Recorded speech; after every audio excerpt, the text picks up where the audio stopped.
Welcome to Brewing Knowledge Friday. We are reading from My Good School, where passion meets education. The book is about the making of My Good School. It's very practical, it's very much connected to what we do in schools, and it's even more relevant to the current times as we are working with schools where we are helping in their governance training and learning. So the book is about 10 years of effort working with schools across the country. So you will find references to schools wherever I have been, and some real life examples are there. So the chapter for today, it's in the book. If someone has a copy of the book, the chapter is page 12 in your book. Yeah, it's page 12 here also. How your child learns best. Sorry, how your child learns best. That's the chapter for today. Before we go ahead, would anyone like to talk about last week's session? Anyone who has any comments, we're happy to bring you in to talk. You can just put your hand up and we'll be happy to have you talk. You have any question, if you are new, you want to ask something, anything you have in your mind regarding what you're experiencing in your school as a challenge, I'm happy to answer that as a school coach. Good. So here we go. Let's get on with the reading.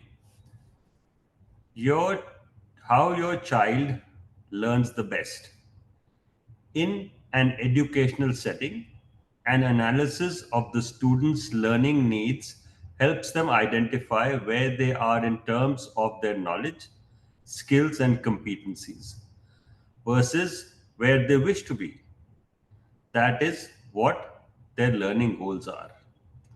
In the words of Rhonda Wine of Learner Centered Methodologies Ireland, students learn better when they can see a reason or relevance as to why they are following a program of study. By conducting a learning needs analysis with prospective students, the learning provider can identify the programs are needed, including learners from the outset, will ensure that course content, schedules, etc., are in line with the needs of the students. By assisting the learner to identify the gaps in her own learning, the provider can be better able to support the student. A learning needs analysis will help. So, what will we do in a learning needs analysis when we are trying to understand how we need to help a child? Identify what skills and knowledge the learners already have. That's step one. Highlight skills, knowledge, competencies that they need to develop. Step two. Identify clearly the students wish to achieve. So, that's the next step. Outline and define expectations and goals. Establish need and demand for the course. Determine what can realistically be achieved given the available resources. Identify any obstacles or difficulties which may arise. Increase the sense of ownership and involvement of students. Provide information about the student group. Know your audience. Achieve a correct fit between the provider and the student. That is, the course matches the student's needs and expectations. Identify the content that best suits the student's needs. Determine what is the most appropriate delivery format, class based, online, or a mix of these and other formats. Determine what skill set and knowledge base is required of the tutor. Develop a budget and cost benefit analysis. Establish what is the most suitable time to deliver the program over what time frame. Ascertain the most suitable evaluation mechanism. Outline what results can be expected and if how these can be measured. I'll take a pause here. Manisha, currently we are working very closely with a school which we are trying to build, if I may say, from scratch. and we have Minakshi here also. I want you to pause and think as to what we are doing. Are any of these points which we have mentioned visible on the horizon? Minakshi and Manisha, you're both here. Would you like Yeah, to put your thought to any of these points, because you are currently deeply involved in what you're doing? I just want to add here about the last week's session as well. It was like, why do you go to school? So every educator, every student, when this one clarity will be there in their mind, why we all are going to school, the matter is resolved. So one reflection is very much important here. The reason behind. So if my reason behind is to educate children, how I'm going to educate them, what will be the steps I'm supposed to take, and the future, how it is going to be connected along with the skills. So when I'm doing it in a phased manner and like I'm just something like climbing stairs or a ladder.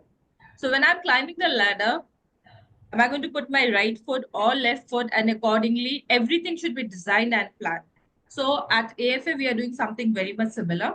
We are trying to start everything from the scratch, reading the lesson, reflecting on it, and not only reflecting, we are discussing what, why, where, and how of all those parts. If they are having any doubts, so compatibility should be there. So the doubt should be solved in an appropriate way. So yes, obstacles will be there, difficulties will be there, but solving it at the right time will be taken care of. As we always say, a stitch in on time saves nine. So this is exactly is the need, and we are doing the same at Arthur Academy. So, do you, in the last 3 months, Minakshi, maybe you can answer this. Can you Yes, provide, yeah, all of these points, all of these uh, are being worked at. Not one, all of them. any You know, examples you want to highlight, Minakshi?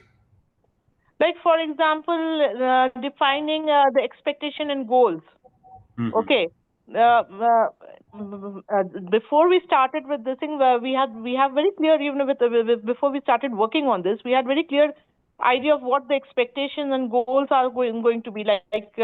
Teaching them to speak English, critical thinking, and all those things. We have defined it very clearly, right? Hygiene, like you said, right? Then realistically trying to how much of the how much we can achieve at a particular period of time. What resources we are going through everything very carefully before planning out anything. And I've been through many times, when while designing the calendar or the curriculum, so many times I have deleted the entire thing and then started with it afresh, because somewhere during the path that I was deciding, I realized that it may not be achievable. So I've changed my path so many times. So it's all there. It's all there. So Thank you. even yeah. So, you correctly said the correct fit is very important. So, we'll Yeah, read on. According right. to Antonis Crawford of the Village Preparatory School, Cleveland, we have examples from all over the world in this book. Yeah, Teachers plant seeds of knowledge that grow forever. Teachers plant seeds of knowledge that grow forever. Just as the number of factors are needed for the seed to flower in a garden, our students too need much more than simply the right environment to flower. We as mentors need to first map needs of each child, as each of us is different, and it is said that no two people in the world are alike. The biggest challenge in helping a child to learn is thus in taking the right steps to help him or her to grow not only in mind, body, but in heart and soul. Complete education is only possible if we know what the true needs of the students are. There is no one size fits all when it comes to a curriculum. The teaching methods are what matter, and not only the content forced onto the students. The methodology must fit the needs of the individual student. At at a very early age, our current system of education starts working like an assembly line, and the curriculum rolls out the one size fits all approach. This is where the inherent challenge lies. Continuous learning will only happen when we can identify the student needs. The only constant is change. And the needs also go through catalysis, and this makes the challenge even bigger. The needs of the students push us to explore new vistas of learning. Service, skills, sport, and study all offer us avenues to find out what the student needs. Once we have the interest of the student at the core of learning, we will be able to see a quantum leap in learning and will empower the seeds of knowledge to develop into holistic learning. The needs of the parents, teachers, and all stakeholders will have to supplement the needs of the student alone and not the vice versa. There are different forms of learning delivery, and in most schools, the mentor is the one who leads the learning process. What we need to do is offer the lead to the student with the mentor in a supportive role. Go back to the student centered philosophy in our Saturday masterclass. In the book, Show Me Das, The Man Who Saw Tomorrow, there is a whole chapter on this. There are several questions that the parents must ask while evaluating a good school for their child. A non exhaustive checklist of such questions is given below. Teacher student ratio, which is the total strength of school, number of teaching and non teaching staff, class size, quality of teachers, qualification, experience, levels of motivation, training and development undertaken, competency, academic and administrative support available to the teachers.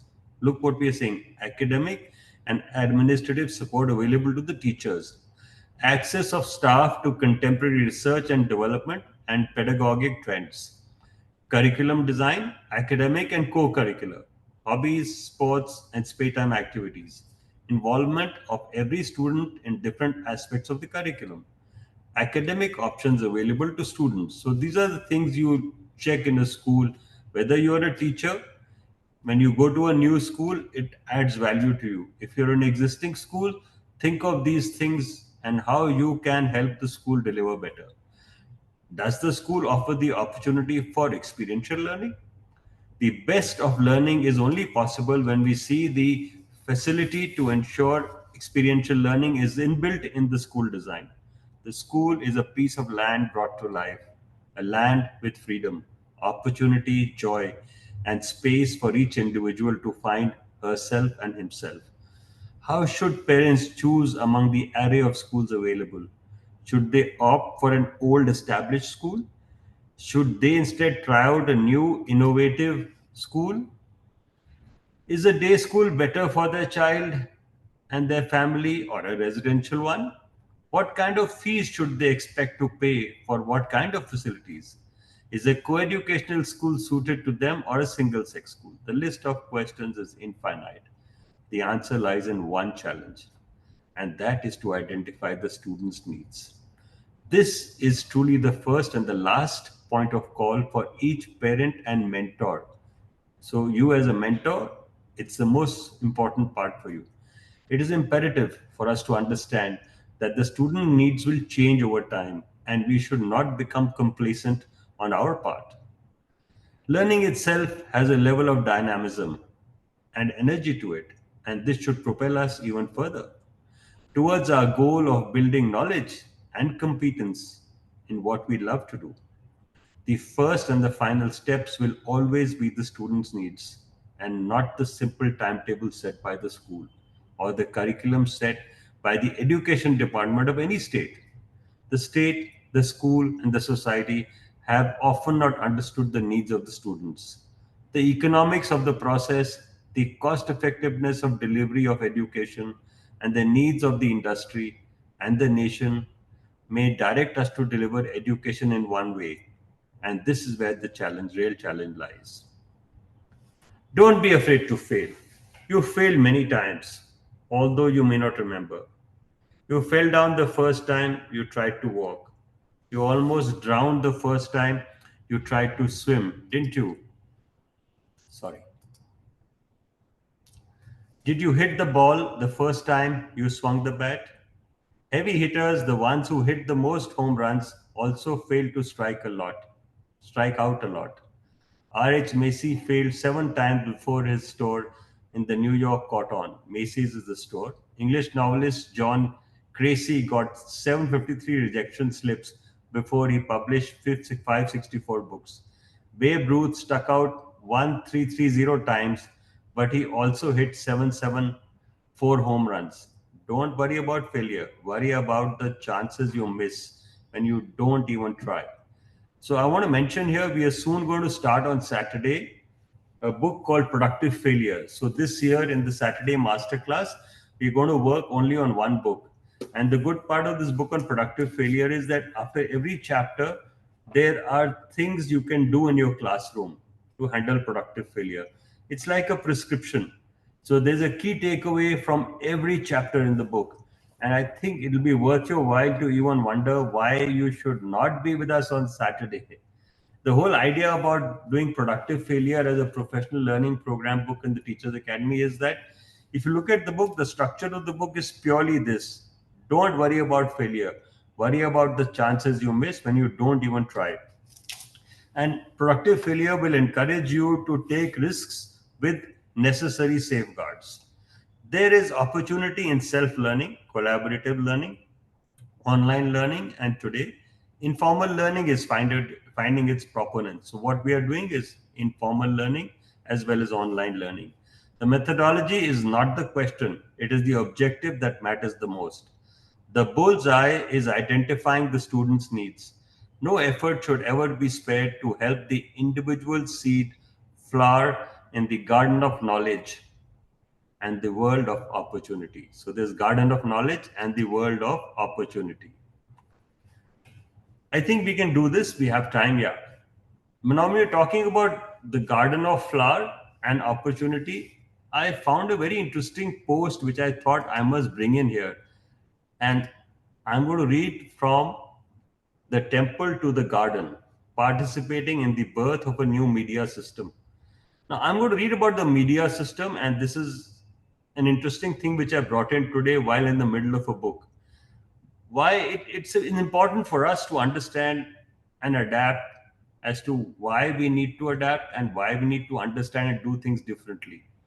So we often talk of the changing world habits. We sometimes say that it's difficult to read, sometimes say books are going out of fashion and everything. So how the world is changing, and it's important for us to see the larger picture today from temple to the garden. And why I came here with a cross reference was simply because if I did a pause here and I said in the book, no effort should ever be spared to help the individual seed flower in the garden of knowledge and the world of opportunity. So, when I look at the world of opportunity and garden of knowledge, I am tempted to read the post from the Substack post. Now, Hamish McKenzie is the founder of Substack, and Substack is where we also host our Good Schools of India weekly. We are living through the most significant media disruption since the printing press. And it explains everything from why you can't stand your neighbor to our current political tumult. Until recently, the best way for political figures to gain influence in developed democracies was to look good on television, speak in measured tones, and develop relationships with the people who control the media. We are still only just coming out of that era. It is an era that gave us leaders like Ronald Reagan, Tony Blair, and Angela Merkel.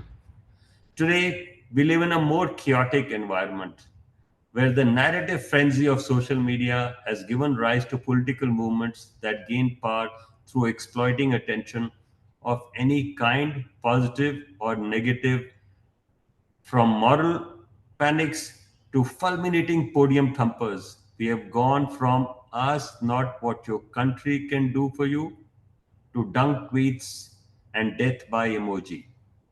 Our media systems don't just convey information, they shape how we think and behave. Political culture responds accordingly.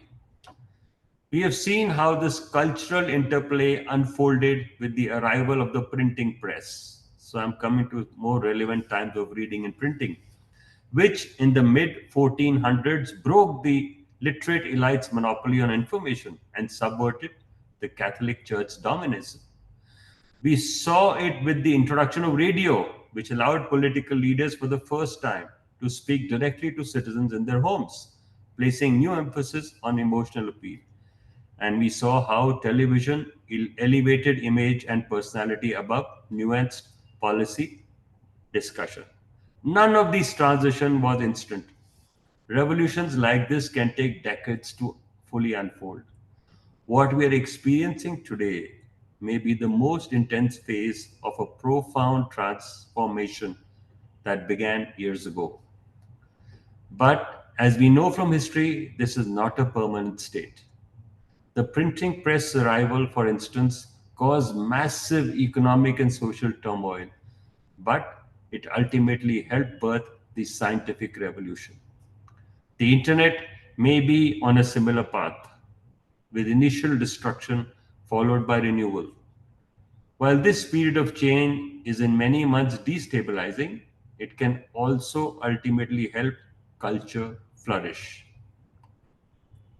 We are talking temple to garden, so sacking the temple. For decades, we live in a world dominated by traditional media, characterized by top down control, centralized authority, and the official opinion. It was a stable system, and though it probably offered some false comforts, it communicated a sense of security in its predictability. The city newspaper over breakfast, radio news for the commute, the national TV broadcast before dinner. Look at your life. You've lived all this. Cronkite, rather the New York Times, CNN, Opera. So these are references to American media. We'll have our own media. We can just substitute the names here. This solidity, however, came with rigidity. Only a few perspectives were on offer, and it was hard for new voices to break in. They had to be let in by favor. The media's institutional power went hand in hand with political institutional power. Collectively, this system amounted to something like a temple with its own doctrines, rituals, and priesthood.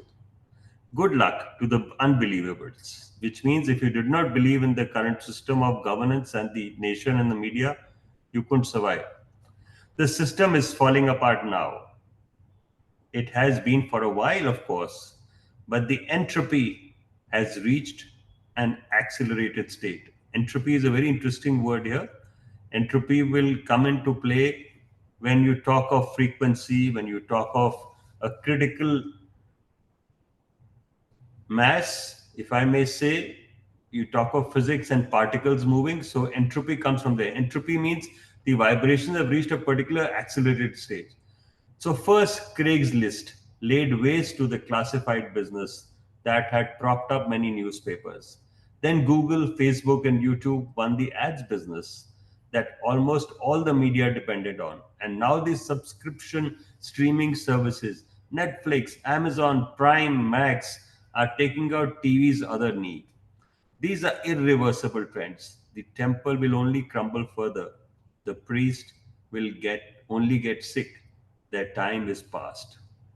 Today we live in an age of chaos media. Traditional media's rigid order has been replaced by mayhem. Conflict supersedes consideration. Speed overwhelms verification. This system, in many senses, is a marvel with massive democratization potential. Anyone can have a voice, and your idea, if the winds blow just right, can reach billions of people in an instant. One of its great virtues is that it demands that everyone, even the powers that be, speak to each other directly, and others can talk back. Now, the savviest politicians sit down for long interviews in non traditional formats and show their thinking. I wonder if you people who heard recently the Prime Minister gave a 3 hour long podcast. You will find it very easily. It's worth listening to. But just like in the old system, chaos media still concentrates economic power, with the majority of rewards going to the platform owners. Of course, there are social effects too. We are no longer tuning in for rituals and rites, but instead subjecting ourselves to a parade of loudmouths and lunatics where common sense struggles to find a voice. We have gone from catechism to cacophony. Trump, Musk, Kardashian, Cuba, AOC. hawk to hawk. We are now preeners, yellers, credulous folks, conspicuous theorists, and moralizers. Sometimes it's fun. Our political culture now mirrors chaos media culture. Opponents are just to be argued against, but humiliated. Followers are asked not just to consider the benefits of a certain position, but to show fealty or a specific doctrine. Disfavored policies and institutions are recast as evil and immoral. The media flux is more than just the swing of a pendulum. It's beginning of ecosystem change. We are moving away from the era of centralized institutions to a time of massively distributed voices. So far, it has been messy as hell, but not all chaos. Presuming it doesn't last forever, it's bad. Indeed, chaos is often a necessary stage of revolution. So this explains chaos. Is it possible to view the current upheaval as a moment of transition? What we are seeing now could well be the emergence of a new media organism that hasn't yet found its order. If you look closely enough, you can see some green shoots of a hope emerging from the temple's ruins. Growth of a garden. So we are coming to the garden. The democratization of media is a revolution that the internet has so far only half realized. Yes, now everyone gets to have a voice, but the economic gains still accrue mostly to the powerful at the top. If you publish a perfect post on Instagram, and it influences the thinking of millions of people. The financial benefits that it generates go disproportionately to Mark Zuckerberg. When you publish a groundbreaking video on YouTube, that platform ultimately determines who gets to see it and how much money it can bring you. In this sense, media today is like electricity in the 20th century. Thomas Edison demonstrated the first practical incandescent light bulb in 1879. But it wasn't until the 1920s that electricity started becoming common in people's homes. It took the advent of electric grid for the electric revolution to fully take hold. Today's media equivalent of the electric grid is economic autonomy of independent voices. Until now, the power ahem, has not been well distributed. Economic autonomy gives independent voices freedom. It means they don't have to be answerable to someone else's agenda to pay their bills, and they can be less vulnerable to the inconstant winds of chaos in media. It lets them focus on doing their best possible work and gives them more energy to serve their communities. It allows for a new order to emerge, separate from the interests of the central authority, with wealth distributed among the many and not the few. A distributed system that gives economic autonomy to independent voices resembles a garden than a temple. Handled with right care, it can bring order to social media's bedlam. Bedlam is the chaos we are living in. In the media garden, where biodiversity flourishes, there can be more winners and better coverage of vast multitude of niches. In such a system, everyone has a role in shaping the culture they live in. Creators can thrive on the support of their followers who can simultaneously help the work spread. While some worry such a system will lead to more echo chambers, we believe the opposite could also be true. By networking diverse communities together, this garden like system works, makes it easy to move freely and be exposed to new ways of thinking in a more moderate environment. Removed from quick twitch subcultures of chaos media. Unlike chaos media, the distributed system can be rooted in trust. So you have to trust and you have to find that trust. Since the rewards flow to those who respect relationships rather than gaming algorithms. This relationship centric model is apparent in YouTube, where people show up for their favorite shows and creators. Don't forget to like and subscribe, they say. But even there, the relationships are mediated and controlled by the advertisers and the platform itself. Direct subscriptions foster a deeper connection and stronger sense of trust. For publishers to strive, this incentive structure must deeply serve their audiences. So I want to give you an example here. So if you look at what is happening, we ourselves are working with you to build an ecosystem of trust and relationship. And we are hoping that by helping you with micro or bite sized learning, we will add value to what you do. We are also subscription driven, by the way. Your schools support us, individuals support us, and we are doing our best to create a garden of learning. This system gives rise to new media personalities such as Carolyn Chambers. You can find out these references, who turned a spurned book proposal into a thriving community. What to cook when you don't feel like cooking, which in turn scored her a deal for a new book that became a New York Times bestseller. If you see today in the country, anyone can publish a book and sell it over Amazon. And I can name you a recent book. It's called Yogai. We had the author come and meet us by Sunil Malhotra. There's no publisher behind the book. The author wrote the book, it's print in demand, and it reaches you through Amazon. So this is how things are changing, which in turn scored her a deal for a new book that became a New York Times bestseller. And it gives more power to independent interviewers such as Dwarkesh Patel, who hosts deep discussions with prominent thinkers in science, tech, and culture, fueled by a mix of direct payments and ads. New gatekeepers will emerge under this model, but unlike in the old systems, audiences will choose for themselves which communities improve their online lives. So this is the key. Audience will choose for themselves which communities improve their online lives. So I think this is an important aspect. That's why we are here. It is more organic ecosystem where trust forms the root system. So this is the key. We keep coming to trust and relationships. We keep coming to that, connecting diverse communities. So this morning, somewhere I mentioned about professional learning communities, and that's how professional learning communities solve all challenges, allowing us to think together rather than shout each other down. The chaos of our current media moment cannot be last, sorry.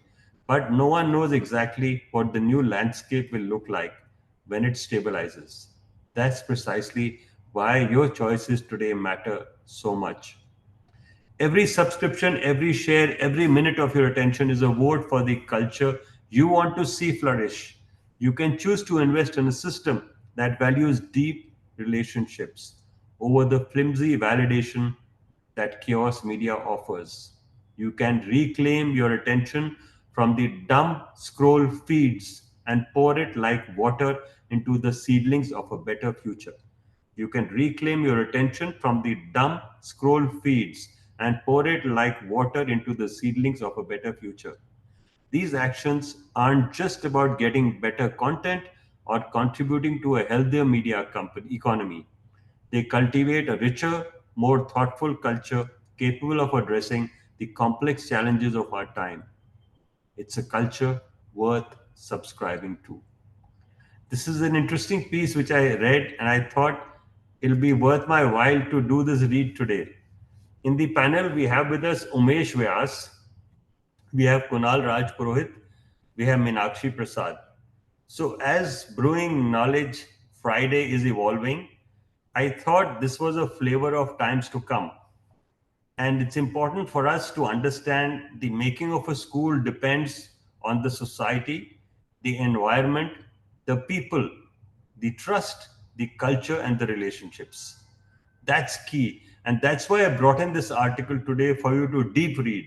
And why we come here is we come here for deep read, particularly Fridays. Fridays are perhaps our most intense reading sessions. Yes, we had an interlude in the middle, we had a discussion in the middle.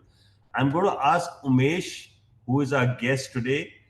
Umesh is a champion teacher by choice. Umesh is a mathematics offiendo. He is a math person, and we will look forward to doing more things with Umesh. But Umesh, I want quickly in half a minute as to what comes to your mind when you be read this post from temple to the garden. Yeah, I think it showed the changing media scenario, and it reminded me of a few articles I'd read, and it reminded me of a book by Nate Silver uh, called, what is it? The I forget the name. Mind control method. No, let me just look it up. I'll just find it. Kunal Rajpurohit, he's one of our youngest mentors and passionate teachers here. Kunal, I'm sure you read that article with us. You also read what we how your child learns best. Now these things are very much connected because this article describes the learning landscape today.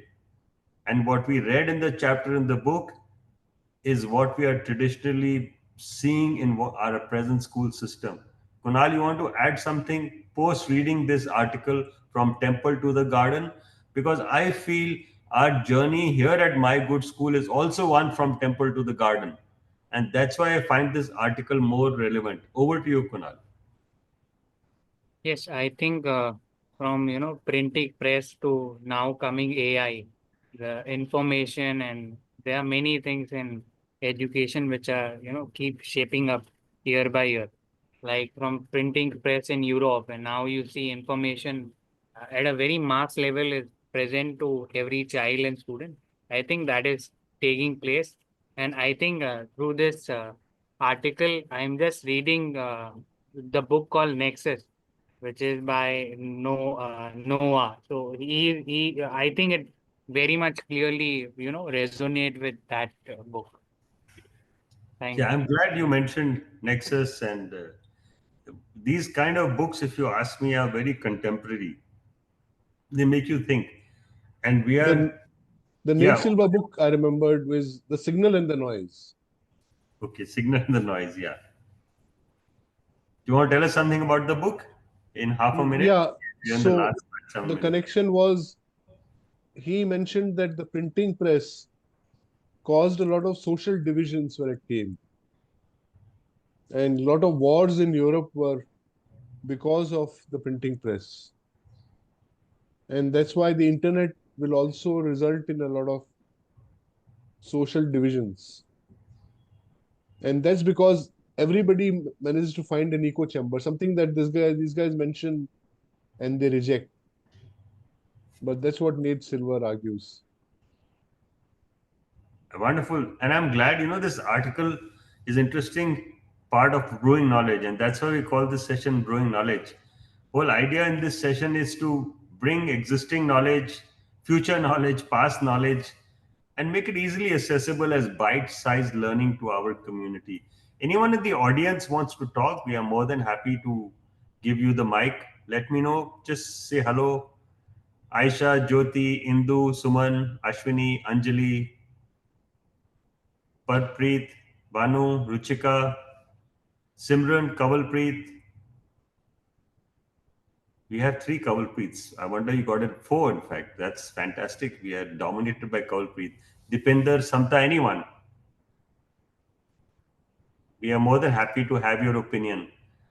Next time, we will perhaps read the next chapter in the book. The next chapter in My Good School, the book we are reading, is about performance scores. So I think what we will do quickly is give you a backdrop of that. And then you can even read ahead from us because that will help you come ready for the session. So if you see the screen, I'll share the tab. The next chapter in the book, which we'll put a bookmark here. This time around, we are reading chapter after chapter. Unlike when we started the book, we picked up random chapters to create a story. But now I think we've got used to reading week on week. So the next chapter, some of you have the book, it's on page number 18 in the book. And the chapter is Performance Scores Must Be Honest. So when you are addressing the needs of a child and how a child learns best, this is the next element. And we are in this portion of the book the first section, the what, the why, and the how of teaching. So when we talk of the what, why, and how of teaching, performance scores play a phenomenal role in shaping the narrative. And we often have challenges with performance scores. So next week when we meet, we will talk about performance scores, and that will be the chapter key focus. If we have time, we read the second chapter. I will take a moment to go back to our happyteacher.in. Yesterday we had a beautiful session on thoughtful Thursdays where we now call it map. MAP stands for music, A stands for art, and P for poetry. So Brinda has written a very fine post this afternoon. You may wish to read it. Please read it. This is a very interesting post. There's also a recording of the Thursday session if you'd like it. It's already there. Thank you, Manisha Khanna, our GSA ambassador, for putting the notes down. So that's what we have had so far in the month of April. A bit of a recap before that. Last we met here on 28th, I think. Yeah, the purpose of schooling. So as Manisha mentioned on the purpose of schooling, and we have a post here. So just for the people who are here, please feel free to comment below the post. I think that's an important part of brewing knowledge. It's important part of your reflections coming on. It's now time for you people to comment below the post. So why I brought you to the happyteacher.in was to tell you where this post is. So even today's story will come on the same blog, the Teachers Academy blog. Do reflect here. And only when you reflect are you going to be able to build relationships. I wonder if the temple, from temple to the garden, how many times he talked about trust and relationship. If you look back, this is how the distributed ledgers worked. Or if you look back, if I can give you an example of the cryptocurrency and how this blockchain process came on the internet, it is all about trust and relationship. Large amount of what we do in a classroom, and I say every session, is built on trust and relationship. Let our relationships thrive.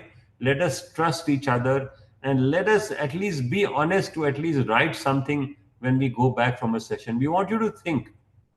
And if we can't make you think and reflect, then we may end up with dumb scrolling. Let your dumb scrolling be the water to quench your desire for learning. Historically, last 15 years has seen us succeed purely because of social media outreach. We at the Learning Forward Foundation are a pure model which came up because teachers decided they will get together and learn. So if you comment here, it will give you food for thought. It will give us food for thought. There were questions here last time we asked what is education? Why do children go to school? Who is responsible for ensuring quality? How can schools make learning meaningful? So, do share your comments below this. That's all we have on the blog and the Happy Teachers. I always take you to the website because that's where you can find everything. The website is very dynamic, it's updated every week with content, design, graphics, partner information, schools information. This week, I want to highlight two things. Schools we support. So, the schools who are taking part with us in the Good School Alliance and the Joy of Giving, we now have six. We added Lotus Petals Foundation last week. And in the coming week, I'm sure Minakshi will meet them and you will see their teachers and people joining us. So, that's the beautiful part. Then, in addition to this, we have coming up the My Good School retreat, which is just about the corner. We will be at the Arthur Foot Academy very soon from 11th to 14th of April. Next Wednesday, you will see the weekly. It will cover all you have got here. So it's very imperative that if you miss out the session, the best place for you to catch up is to head to the weekly. It's very easy to find the weekly. I will just show you before we close in the last minute. Quickly, I'll show you the weekly. The weekly is easily available gsi.in. We specialize in finding the smallest domains possible. Goodschoolsofindia.in. So last week's weekly, if you click, it comes out on Wednesday. So next week, you'll see the next edition of the weekly. Now in this weekly, if you go down, it recaps the whole week.